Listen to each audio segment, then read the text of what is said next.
Good morning. My name is Samantha Mirabal. I'm with Melco's application team, and we're doing our Q&A today. Back at it. See what questions you guys might have to get them answered. If you have questions between Q&A sessions, you can always email applications@melco.com.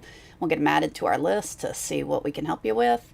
You can always type them in while we're live. We are live on both Facebook and YouTube, so you can type them in on the comments. Don't message them. I can't see those privately. Put them on the actual comments. And if you see me looking off to the side, I am looking at my second monitor where I keep the feeds up so I can see what questions are being asked.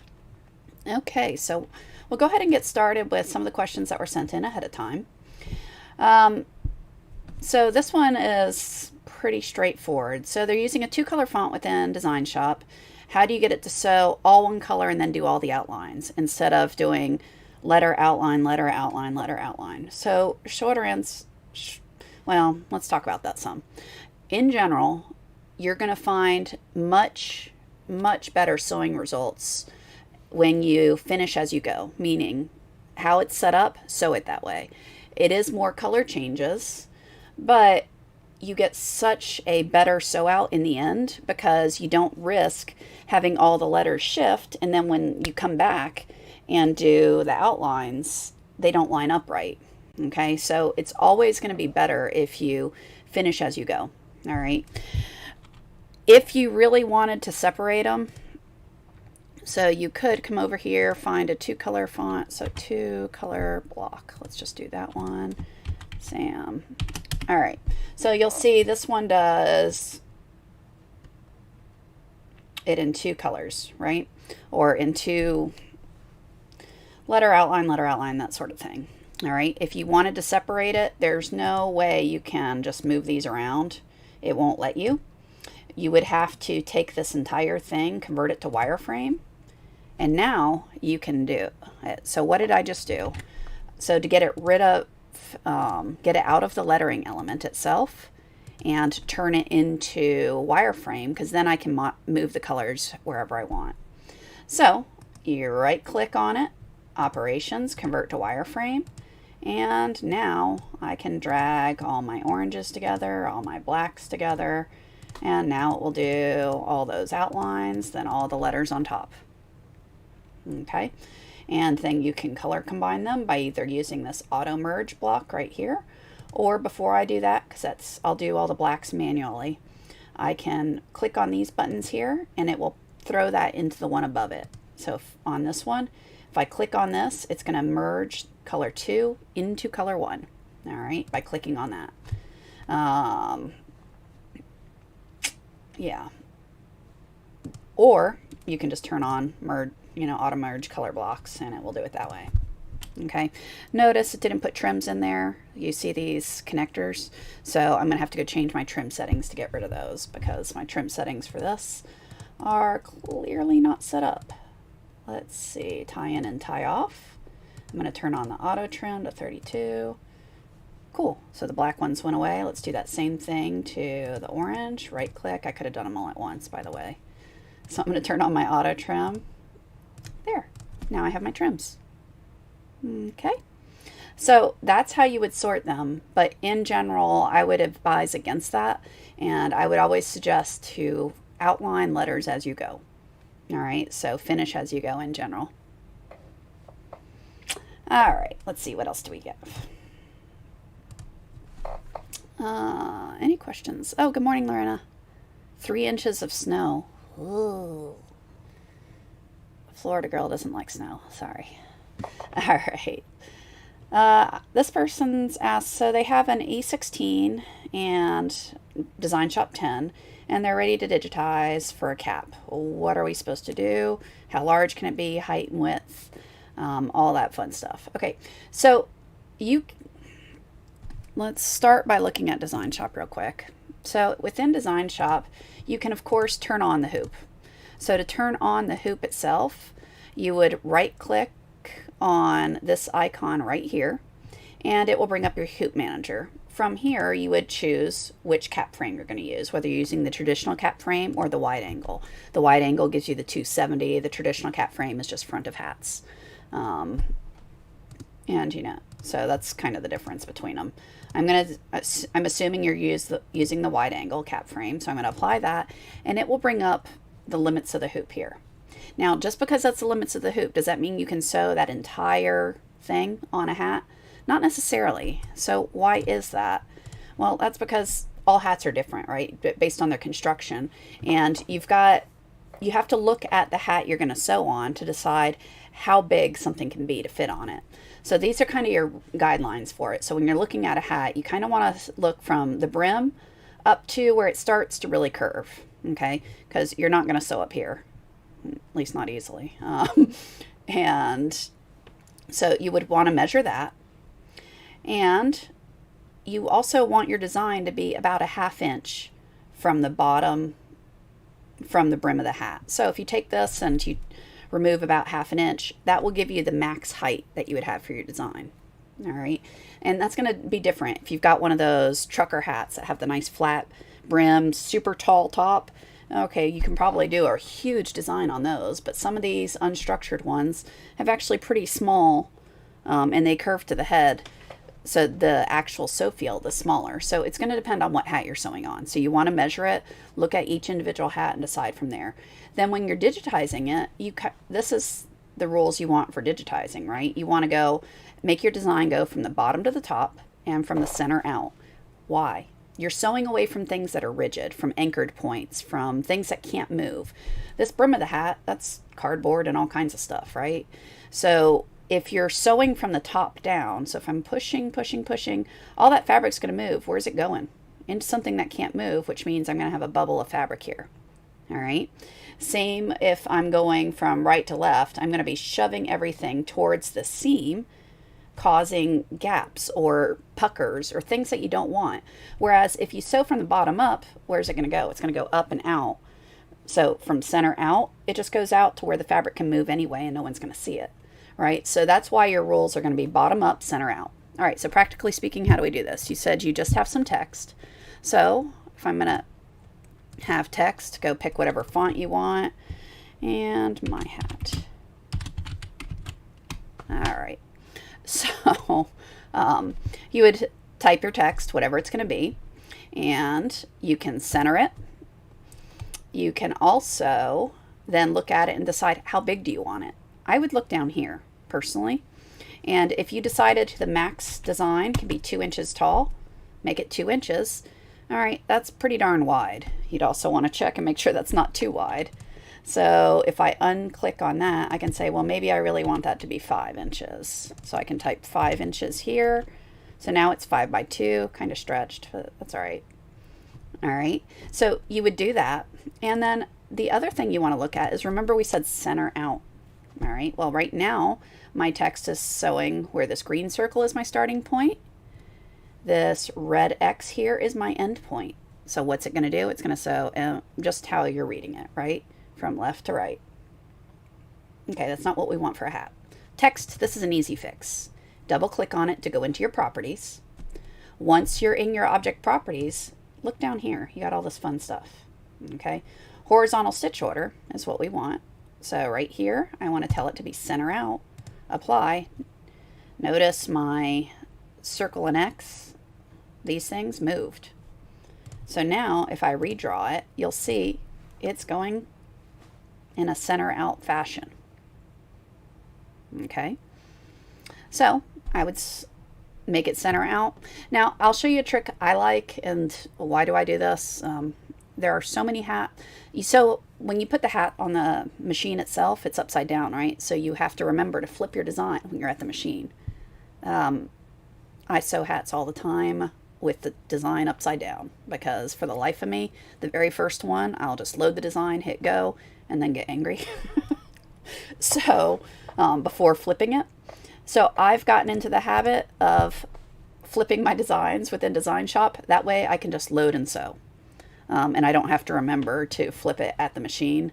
Like I said, that's just my personal preference, because it doesn't matter that I know you have to flip it. It never fails. The first hat I always sew upside down. So I flip it in the design now. Never a problem since then. Anyway, how did I do that? Let me undo it. Two ways you can flip it. Down here, you'll see there's these, that's mirror horizontally and that's mirror vertically. If you click those, it doesn't matter which order. You got to click them each once. That's a 180 rotation.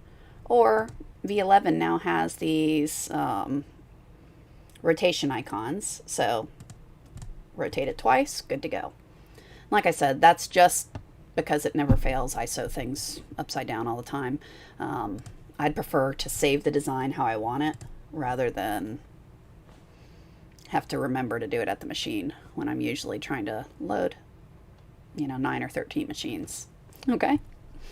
Let's see, any other questions typed in so far? I don't see any here. So let me make sure I answered that question. So what was it? How large can it be? We talked about that, height, width, and we looked at how to turn it on. Yeah. So cool, we did that. All right. So can I add the new Madeira Polyneon thread colors to DesignShop? I've ordered new ones so all the new colors, how can I do it? Yes, you can. And let me find, I opened up an article. So I'm getting this updated for y'all. Let's see if it's already updated. Maybe we'll get lucky. Nope, not yet. All right. So yes, it's pretty simple to do. You would come and basically go find this color data thing and put the new charts. I'm getting the Madeira ones put up here for y'all so that you'll have them as well. Version 11 has the new color cards. Version 10, depending on when and what else you've installed, probably doesn't. So the new color charts are down here, but you can always create your own. So there is a document up here that goes through creating your own, and that will show you how to create it. But once you get the palette created, you would just save it in the same location right here. And I'll tell you, I do that. If you go into the colors that I have under colors, you'll see I've got this P&L fabric. I should get rid of Madeira. It's not Madeira. I just left that there in the name. But these are, I set these up specific to some fabrics I have here so that I can match them directly. So you can create your own color charts. You can add to the old ones. But new color charts are available. They are included in the new software. But so if you don't have those, they will be up on that link at some point in the near term, hopefully today, maybe not, but we'll get it up there as soon as we can. Okay, but that's how you would do that. What other questions do we have? I have 6 heads that have jumped off the track. Rods aren't. I don't understand this one. You knocked 6 machine heads off. Ouch. Did it hit clamps? Anyway, so the needles aren't where they need to be. I'm assuming what you're looking at is needle depth. So the needle needs to be a fat half into the needle case when it's at bottom, or into the hook when it's at bottom center. So really, you got to get a loop and have a needle properly installed into the needle bar, and then send it to bottom center, going tools, maintenance, bottom center, and look at it and see, is it splitting the eye? And this is using a standard 7511 needle. If it's not, then you would have to adjust it. Those instructions are in the tech manual, but honestly, if you're not familiar with it, if you're reinstalling the head, there's no video that I know about that. I don't know of any on needle depth. I know needle calibration, there's a movie for, or on YouTube, and there's also one on the S95 hook timing. So those are there available for you. But this one, you would have to look at the tech manual for the needle depth. And it's basically half the eye is what you're supposed to see. Okay, so could you talk about freestanding lace? So let's look at that. No. Haha. So freestanding lace, I'm not sure what you want to talk about reference to it, whether it's the actual digitizing or how to sew it, those sorts of things. So if it's this design I bought off of OESD, and it's a basic freestanding lace. So if you've never sewn it, oh, cool. We did get a link up there for how to set needle depth. So if that is what you're looking at, there's some instructions up there for you in a link. All right. So freestanding lace. If you're going to do that, what it is? It's think about it's sewing just with thread, right? So when you're all said and done, it's like an ornament. I make ornaments and bookmarks out of them for freestanding lace. So it's really just thread, but you can't sew in air, right? You have to have something to sew on. So you would want to use a product like Vilene, something that dissolves completely. This is one example of it. It's a cut and wash. There's generic names, but the stuff works really well. It's kind of fibrous. It doesn't look like the Badgemaster or the Topper, which is a clear material. It's more like, it looks like a more traditional stabilizer. It's kind of fibrous. You would hoop it. I usually use 2 layers when I do it myself, just because I like a thicker stabilizer. But you would hoop that, and then you would run the design. Now, not all designs are lace worthy, if you will. Okay, the key to freestanding lace is to make sure everything's connected. You have to have a good underlay, and everything has to connect together before you do the top stitching over it. If you don't, what's going to happen if I go just straight into top stitching? You know, I just do a satin stitch. Well, when you rinse out the stabilizer, it's going to fall apart. Okay, so there is some trial and error that goes into designing these things. And I mean, if you look at the designs, it really is just about pathing your way around and making sure everything is connected and nothing's just floating in the air. If it's floating in the air, what's going to happen when you wash the stabilizer away? It's going to run away as well. All right. So you literally have to make sure you have your running stitches all the way around this thing. Often few layers.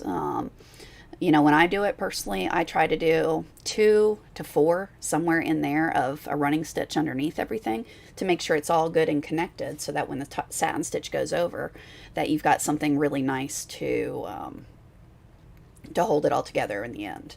So it is pretty straightforward, but there's no real, I don't know, as I say, there's no real formula, if you will. It really is just path your way around it, make sure everything's touching, nothing is hanging out by itself, and as long as it's all touching and connected, when you rinse the stabilizer, it'll stay together. Some things I've figured out over time with how to make it look nice is I usually rinse it out in a warm water, and then I press it with copy paper. For some reason, when I go to, I get it mostly dry and then do a light press with copy paper on top of it. For some reason, it sets it really nicely. The paper gets ruined, but it really makes the lace sit and set up nicely. Another trick you can use is don't rinse out the stabilizer completely. If you leave a little bit in it, enough to wash it out, but not rinse it completely clean, it almost acts like a starch to help keep it all nice and starched. That way you don't have to come back with spray starch or anything like that. Yeah, so those are just some things I figured out. Make it look really nice. So Gina did point out 2 layers on the underneath also give it a thicker, more richer look. And that's right. The more thread you build up underneath, the more you're going to have supporting those top stitches that go over it to make it look nice and clean and together and raised up and less flat. So it's going to look more like it was almost hand done, if you will. Although these doilies are clearly machine made, but you get the idea. Okay, so I mean, freestanding lace, it really is, you run through the design, use test sew it out, rinse it out, and see if it falls apart, or if it holds together the way you want. Make sure everything overlaps and connects, and you're pretty safe. Okay, what else did we want to talk about today? All right, so this person does really big embroidery. Me too. I love it. But so you used to be able to print them out before going in production to check everything. So, and DS11's not letting you print it out. That's a documented bug that I'm fairly certain has been fixed in the service pack that's coming out soon. So if I think we already messaged, but if you can send over a design or something like that, something that we can test on, and maybe we'll get you the service pack, possibly. I don't know if they can do that, but we'll see if we can help you out there. Okay, but yes, I'm fairly certain that's been already fixed, which helps soon, not necessarily today, but yeah, we'll get it, we'll check it out for you. I'm not having any luck printing the sequence of a design. Is there a way to fix this? You just got to turn it on when you go to print. So, File, Print, brings up your print manager thingy. Maybe. There it is. All right. So, you just got to make sure you turn on your, whether you want unique colors or just the color sequence. Unique colors will tell you how many spools of thread are being used. Design colors is the actual color sequence. So that's kind of the difference between the two. So let's say I've got a design that's like that two color word I did up front, which was 2 colors, but it was 6 color changes.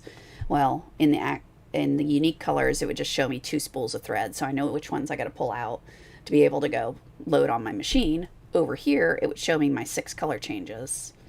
The design I printed this on, of course, only has 1 color change. So that's not most help for you at the moment, but that's all there is to it. You just need to make sure you toggle these on. And let's say you don't want the notes. You just want the unique colors and your little preview here. You're good to go. And then you would just go print it like you normally would. But right here is going to be your color sequence. Now, if this is turned off, so if everything's off, then it's not going to show up. So you just would want to toggle what it is you want to look at. How do you auto embroider? How do you auto digitize? So let's go grab some art. So if you go to your C drive, there's a folder called Designs, Graphics, and I don't know. What do we want to do?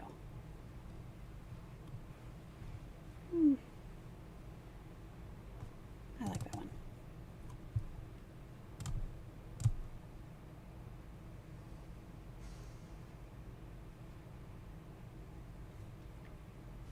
All right, so auto, you would take whatever design you have, and you have a few options for auto. I believe we've done some videos on the graphic to conversion assistant. We'll try to get you those links. They were pre-recorded, or they were recorded in the past. I think we've done a few at this point, but you have your graphic to stitch conversion, which is this button. You have a straight conversion here, or you have this stitch graphic region.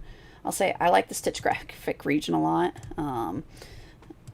Because what you would do is click on it and then click on what you want to digitize, and it will digitize that. So I can click through here, poof, and I quickly did that. All right, or I can say vector, click on the art again and just say convert, and it will convert it for you. You can also select it and use the graphic to conversion assistant, and here you have all kinds of things. It's kind of like a wizard that walks you through everything. So you would want to go through and what order do you want to sew the red first, or do you want to sew the tan first, or you can rearrange things to suit your needs here. If you want less colors, more colors, you can kind of see it's changing it. If I go to 3 colors, and you can step through it, so it'll show you. You can add stitch directions, breaks. You can change the order. There's a lot of capabilities in here, and you just work your way through it, changing things that you want as you go, and just work your way through.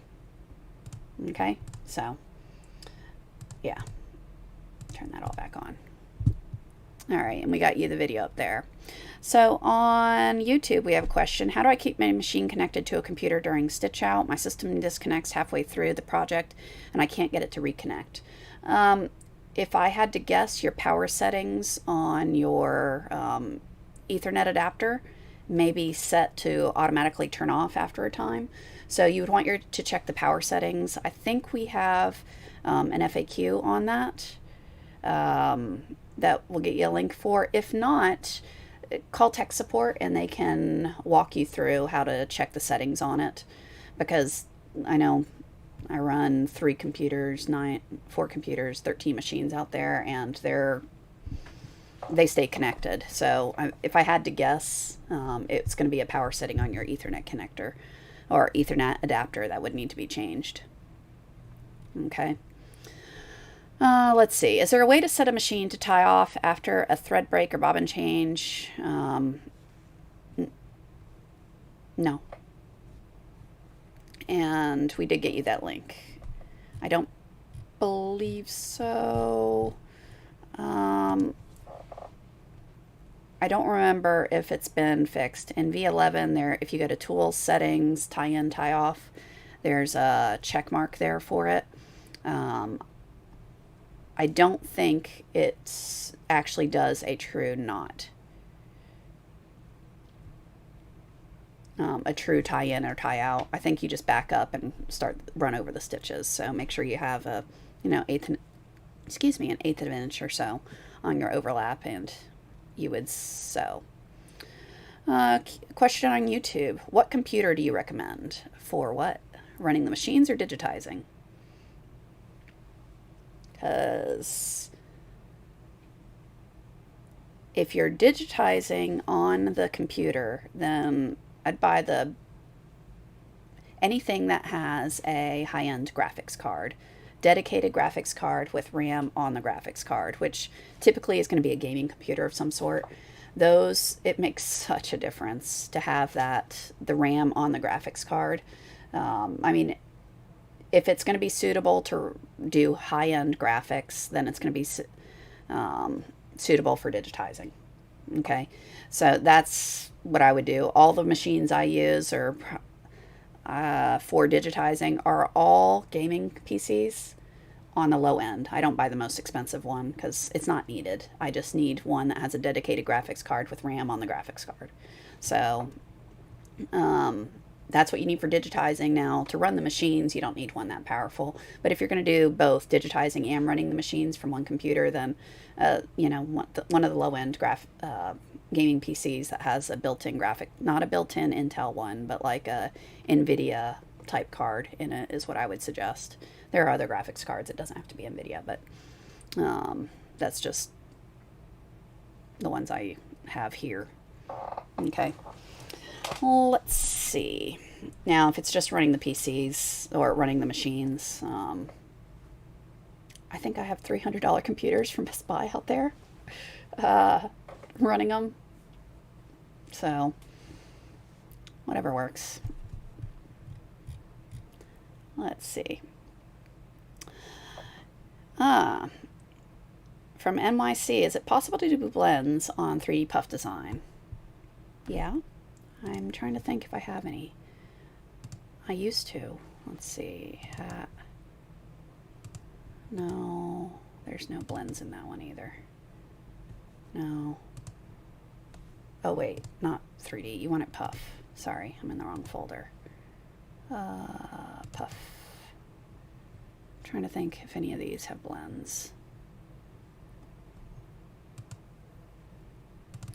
They don't, but you can. So blends, it's really what you're going to have to do is kind of whatever's going over your puff, which in this case is this part.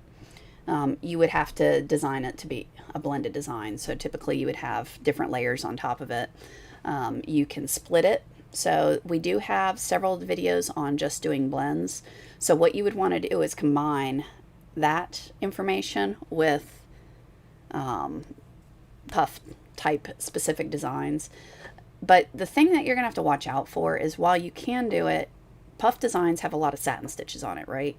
And satin stitches don't really blend well together. You really need those additional needle penetrations to help embed the thread to cause that blending effect. So while you can overlap stitches and have the density different, it's not going to give you as clean of a blend as if you would have a fill design doing it, right? So you'd either have to add additional needle penetrations like this along to kind of force the issue to get the threads to kind of nest together a little bit better, which is going to reduce the height of your puff, or split it into segments so it's more like stripes, and then in the little segments underneath it have a blended density going across there. But it's just keep in mind, yes, you can. It's just not going to give you as lovely a look as you're going to have with traditional blends. Yeah, Lorena said she bought a gaming PC for under 900. I think all of my gaming PCs that I digitize on, I think, are around the 7 to 900 price point. Okay. What other questions do we have? Oh, all right. So those were all the ones I was sent in ahead of time. And I'm going to scan real quick through the comments to make sure I didn't miss something. So we got you a bunch of links. Okay, so Gina did also add for the freestanding lace that using natural threads or rayon, so cotton or rayon would be nice for it. They look beautiful. Freestanding lace is a lot of fun. I love it. What else do we have? All right, so on Facebook, sewing a karate belt using a Melco fast clamp. Pro set to 23. Type is longer than 23. How do you sew the extra characters? So in that case, what you would need to do is split the design into multiple pieces and then either align it or just make sure you know where the next letter starts.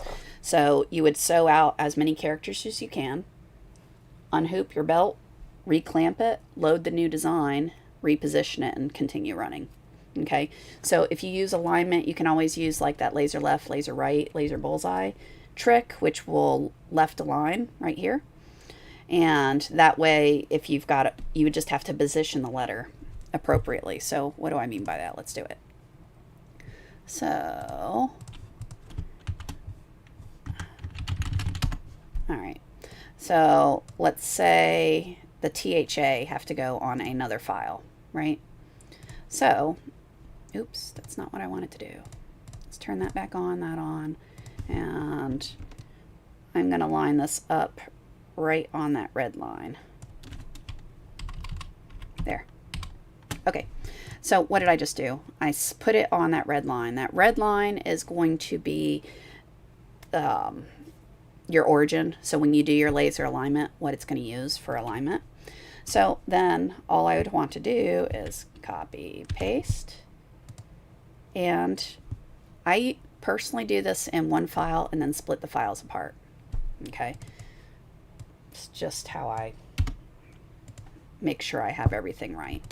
So I'm going to align those to the left, and now I'm going to take this one and get rid of the NTHA and reposition that where I want it. There we go. All right. So essentially, I'm going to sew the first text and then this in two separate hoopings. So what I need to do is set up the second part as one file, right?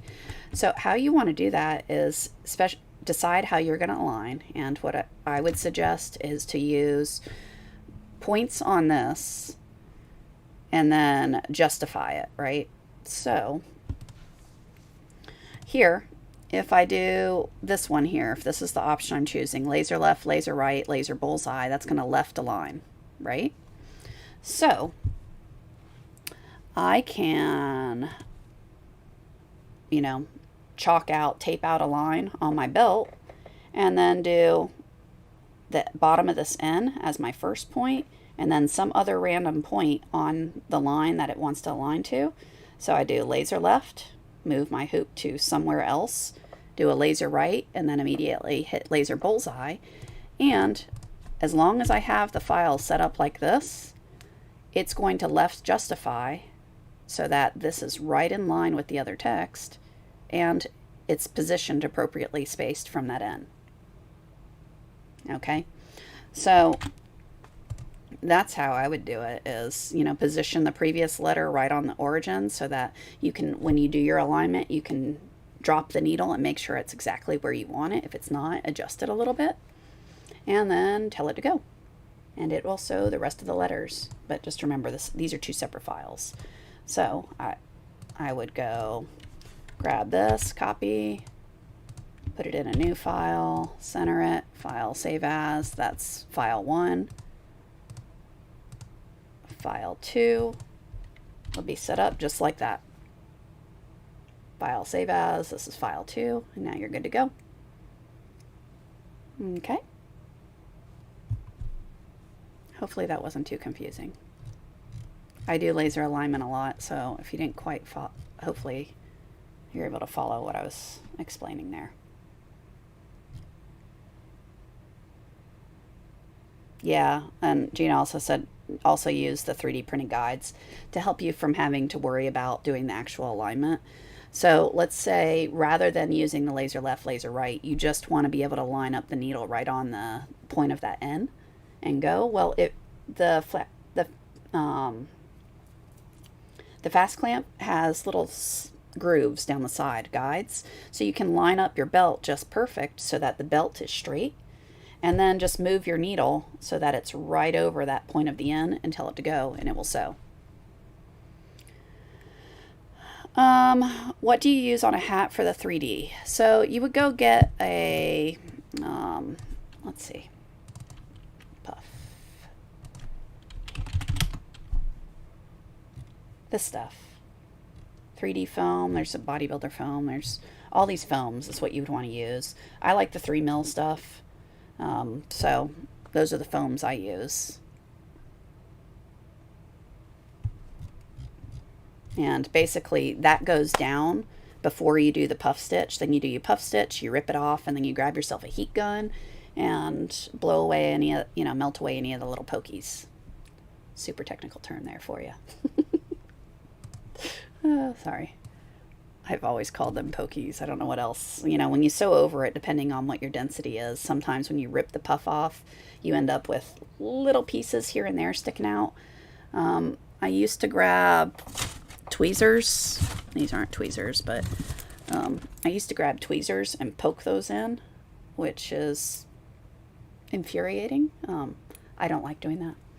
So get a heat gun and kind of wave it over it, and they just melt right away. The threads tighten up. It's beautiful. Okay.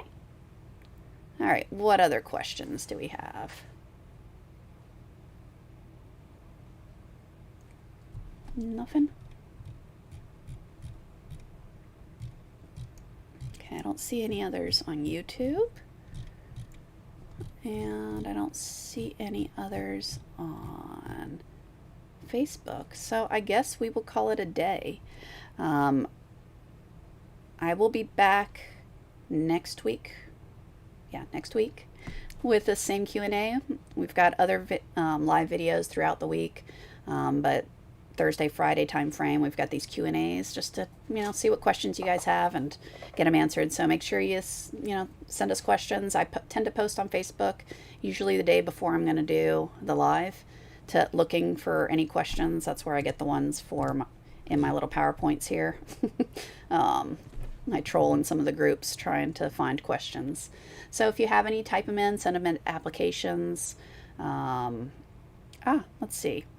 Do you need a special print for 3D design, or can you use any font and just sew over foam? No, you have to have designs that are specifically done for 3D puff. There are in DesignShop 11 fonts that are built for puff. So let's see, puff. I don't remember what they're called there. There's a few, block puff and industrial script puff are some fonts that are specifically designed. Puff designs have to be done to cap the ends, to pinch the ends. There's a lot of techniques that go into it, making it different. And then there are also some styles that you would apply to it. I think we have both a Q&A and videos on how to do that. I know there's a Q&A on how to digitize for puff, but puff is very specific. You can't have a bunch of needle penetrations mid-sew out. You want those satin stitches. Otherwise, what are you going to do? You're going to compress all your puff, right? So you have larger satin stitches to get you that puff look going over the foam. Your density has to be lower, so your stitches are closer together. Why? So that you get good coverage over the puff, and also so you're cutting the puff as it sews. So you would have densities closer to 1.5 to 2, versus traditional embroidery, you'd have densities around 3.5 to 4, which would not work well on a puff design. So your underlay is different on puff, how you treat the ends. And what I mean by ends, if you look at this T, if I just sewed this straight out onto puff, what's going to end up happening is I'm going to have puff sticking here that's not going to rip off. It's not going to be clean. And that's because I have no needle penetrations along here. So I would have to redigitize this to either do stitching under here to go side to side so that I'm capping this end off, or I'd need to, I'm pointing at my monitor now, I'm sorry. Or I'd have to twist these stitches so that instead of sewing straight up and down, as it comes along here, it goes side to side, coming to a point. That way there's needle penetrations all down this edge. So puff designs are done very differently. We did get the link up there on how to digitize them. There's several videos that have been done on digitizing for it, as well as how to use the puff fonts, which are built into DesignShop. They're great. You can go in and, you know, once you have them set, you would just come choose your puff. Where are they?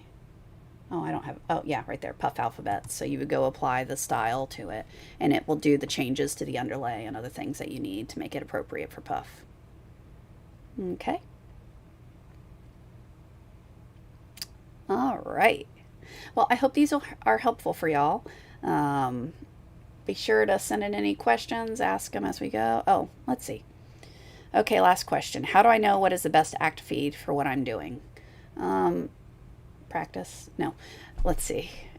They're in the manual. So it's in the OS manual. So hang on. Where do I find that?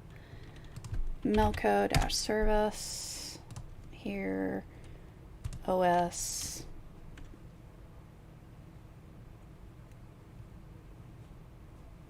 Control F. Active feed. Yeah.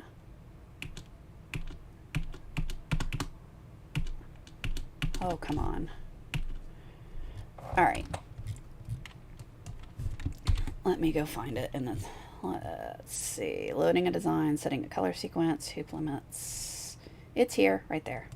Oh, helps if I spell ActiFeed right. So, right down here. This is what I was looking for, is this chart. So, this does vary based on machine. So, you want to look at the what machine, what software you're running. The X's run different than the XTS's or the XT or the Big Red. So you do have different settings based on what software you're using and what machine you're using. But there are a starting point here. All right. And what I always tell people when I'm teaching and whatnot is look at your sewing conditions as you're sewing, right? So these are great places to start for your ActiFeed minimum preset. You would set that, you would start sewing, and then look at what's happening. So if you are noticing thread snapping, all right, so it's getting so tight that it's snapping. You're using a brittle thread, one that's not strong like a polyneon. You're using a rayon or the frosted mat, which is, it breaks easier, or those sorts of thread. Well, you want the thread looser, so you need to increase your ActiFeed number to make that thread looser so it's not pulling so tight. Whereas if you're sewing and you're seeing loops or it's just looking so loose, well, that means your ActiFeed number is too high. Decrease it. Okay, so these are a great starting place, and for the most part, you know, I just set a number and go with it, and it usually is just fine, but I've been doing it a while. But just, those are kind of your guidelines. You want the thread tighter, decrease your number. You want it looser, increase your number. We did get you a link on ActiFeed on overview of how to use it, but you can always go to your OS manual and get the same chart, which will give you a starting point. All right. I think Shootout 407. Any other questions before I say before we're out for the day? Okay. Well, I'll be back next week, see what questions we can get answered for you. And until then, have fun sewing. And I hope these are helpful for you. But we will do it again next week. All right. You guys have a fantastic weekend. I'm going to be sitting outside watching soccer. Maybe. All right. I will talk to you next week. Bye, guys.